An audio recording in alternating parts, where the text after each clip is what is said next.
Alright, it's Ross Raven, aka the Fairy Shortle, and in this one I wanted to analyze Reckful's OP.GG page. So, looking at this one, I'm just gonna start out with Season 6 for simplicity's sake. If you look at the first thing I just wanted to point out is if you look at the different seasons, there's no clear upwards trend here. It's Silver 2, Silver 3, 2, 3, and 4.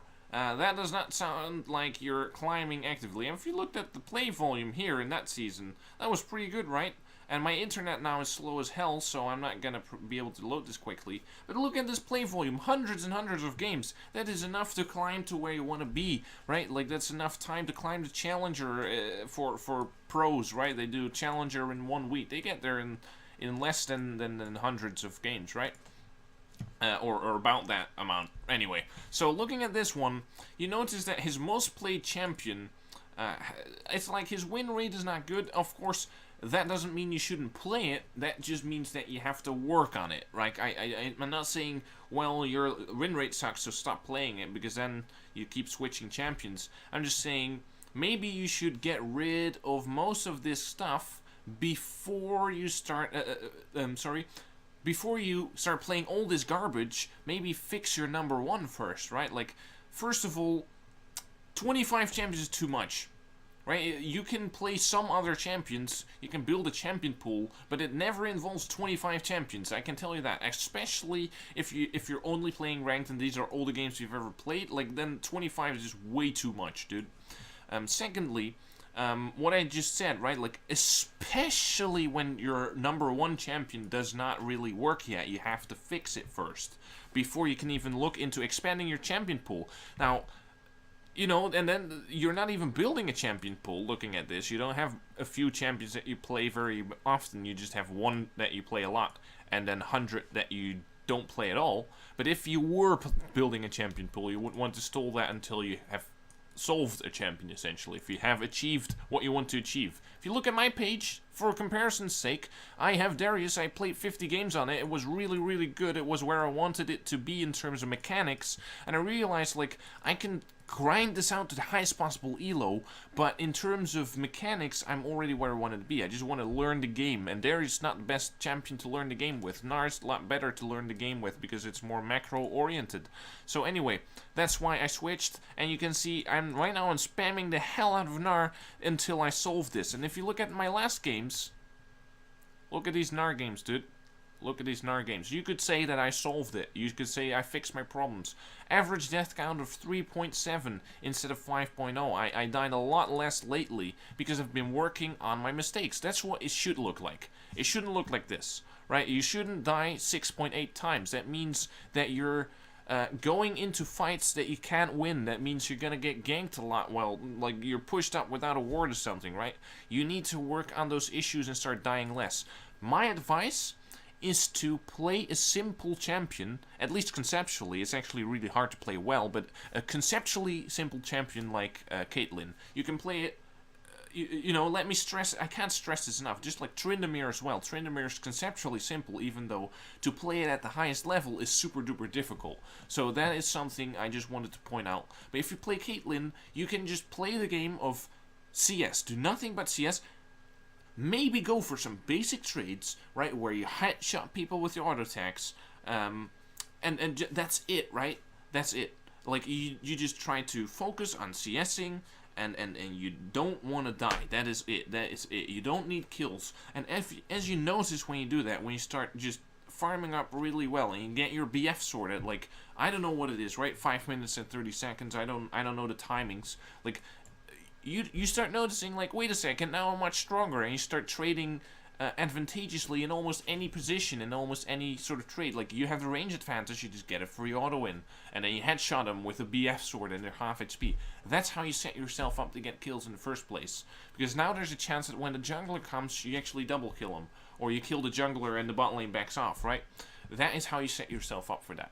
If you play something like Lucian, and you don't exactly know when you can go in on that, it is very hard to learn that when you don't understand the basics of the game. Like, if you don't understand, as an example, the basics like having a big amount of casters on the enemy team means you can't trade them, you can't auto, because then you'll get the caster minions on your ass, and that's like, 100 damage instantly just by the initial shots that are coming into you. So you can't do that. You'll lose those trades almost 100% of the time, right? So in that case, if you don't see those things and someone doesn't point it out, chances are you're going to keep doing that. Well, with Caitlyn, at least you can play in a different way. You can simply stand back really, really far, try to farm up, and just trade with headshots, right? It's much harder to draw minion aggro because of your range, and you don't have to go for these really close range, super duper high fee trades like with Lucian. With Lucian, you rely on being able to dodge something with your E, right, in order to win a trade, and you rely on your knowledge of minion waves. With Caitlyn, not so much. So the chances of you noticing your actual mistakes in your gameplay with Caitlyn, right, are bigger than when you play something like Lucian, right? At least if you have these stats and you've showed essentially that you can't fix these things on your own. Even after 100 games, you still can't do it, right? Like after multiple seasons of hundreds of ranked games, you still just you die 7 times in silver, right? That just boggles my mind. So that is a sign. Just play Sivir. Sivir, good champion. Play that.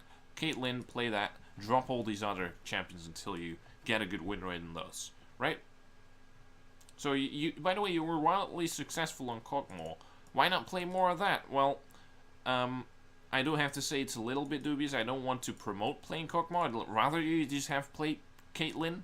But I don't understand the way that you approach this, right? Where you play a champion you're not good at a lot, and then you don't fix it first and you play another champion, and then that one's successful but you don't play it a lot. Stick to something, even if it's something I disagree with. Stick to some pattern, stick to some consistent game plan at the start of the season. Just tell yourself, dude, this is how I'm gonna do it, and I'm not gonna deviate from that. This is how I am going to approach my season, right? And for me, I've made that very clear. How I approach my season, I can explain to you that right now. Like I've picked a couple of champions that I want to play, and I always say, like, you want to have a champion pool that you can rotate through. And what you want to do is you want to keep playing a champion until you've kind of fixed it, right? Before you consider playing another champion, right? Anyway, that approach, even if you disagree with it, it's a plan. It's a man with a plan. It's better than a man without a plan in any case, right? One more thing I wanted to point out is the CS. I want to see if I can get the CS averages. Let's see if I can open up the summary in a new tab. Because CSing is just one of these things where it's hard to say. If you lose trades, right, and you almost die, now obviously you're not going to be in a position where you can CS very well. So then CSing is not a problem even if you have low CS. CSing is a problem when you know how to trade, but you still miss the CS. When you get an advantage in lane, but you don't convert it into a CS advantage, then CSing is your problem. Right? It goes in a certain order. First order of business is trading. Second order of business is then the CSing, right? Just irrelevant. Just besides that, you have to just understand warding. You have to play one specific lane and start understanding the ward timers. You have to learn jungle tracking, right? You have to watch junglers play the game. You have to watch LS coaching junglers or coaching people on how to play around junglers, right? And just make sure that you don't die to ganks. But that is kind of, that doesn't build on top of the CSing, trading and then CSing, right? That's just kind of to the side of it. It's another thing entirely, right? And then you can start getting turrets, right? It's like you convert one advantage into the other, and you always want to identify at which stage you fail to convert it, right? If you don't win games, if you have a 49% win rate in a very low elo bracket, what you want to do is be able to evaluate at which stages are your biggest choke points where you fail to convert into another advantage, right? And usually it's the very first one. Trading should just be your number one priority on Lucian. You should just learn power spikes, level 2 power spike. If you don't get it, don't try to engage in a trade, right? Like those basic things. If you die 7 times a game, I can guarantee you're doing that wrong. Like it's not possible.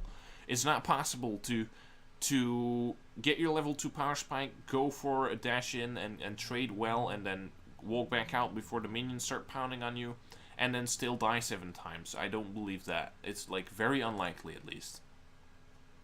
So now let's see, average CS doesn't seem to register that. That is unlucky. I don't understand why it doesn't register that, because I would really love to know. Here it says 138, but that doesn't give me a whole lot of information.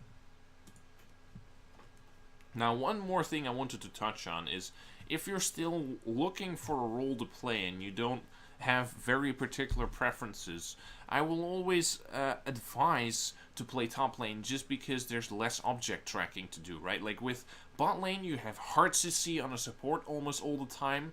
You have the AD carries positioning to watch, so suddenly you have to watch two things going on, and there's very close ranges on that. You have to learn so many more patterns of, like, when someone is overextended you can auto attack, and when they are actually both moving in you have to back off, or the AD carry you have a range advantage over, you can squeeze in an auto attack.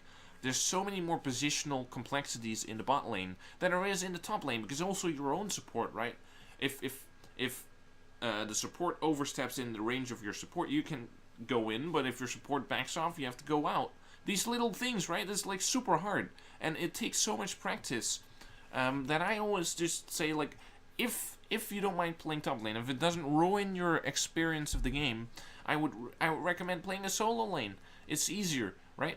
Top lane, also the gank timers are just much more clearly. In mid lane, you have to play around wards, and you have all these specific little mechanics behind warding, like sometimes you want to ward raptors and sometimes you don't. If you ask me about all the specifics on that, I wouldn't even know, dude.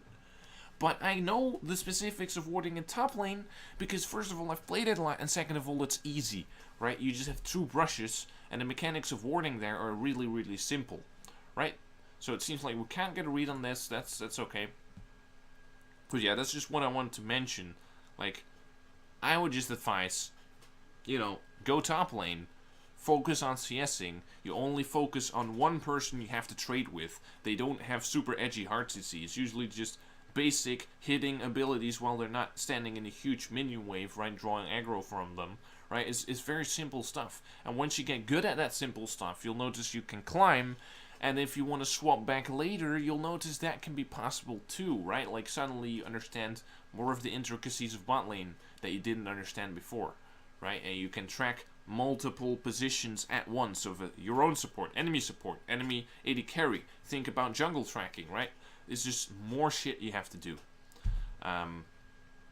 So that's it for this one. I think that's all the topics I want to go over, right?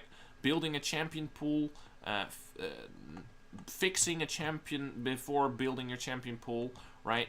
Not playing, like even if you don't want to, like, building a champion pool means not spamming a shit ton of champions, just playing them one game at a time, right? That is essentially what that means. Just picking a few champions you want to rotate, right? And picking one role and sticking with it. Also, just get rid of the whole, oh, I'm gonna play mid lane this game. Stick to one lane. One lane is hard enough, I can tell you that much. I've played this game a lot, and I can tell you, one lane is difficult enough, right? Don't keep switching. If you want to switch once, that's fine. Don't switch 5 times in a single season, right? Yeah, other than that, I've talked about the KDA, I've talked about how to fix those kinds of issues, right? Play Caitlyn, play conceptually simple champions that you can still often get really good at, but they have to be conceptually simple, so that you have a bigger chance of identifying your mistakes, right? The more simple they are in terms of their mechanics, right? You just you trade on headshots. Very simple concept. It's much easier to identify where you're fucking up, right? Like, oh, I stepped into the support. I have to be more cognizant. I have to be more focusing on the enemy support's position if they have hard CC. I have to dodge the hard CC of the enemy.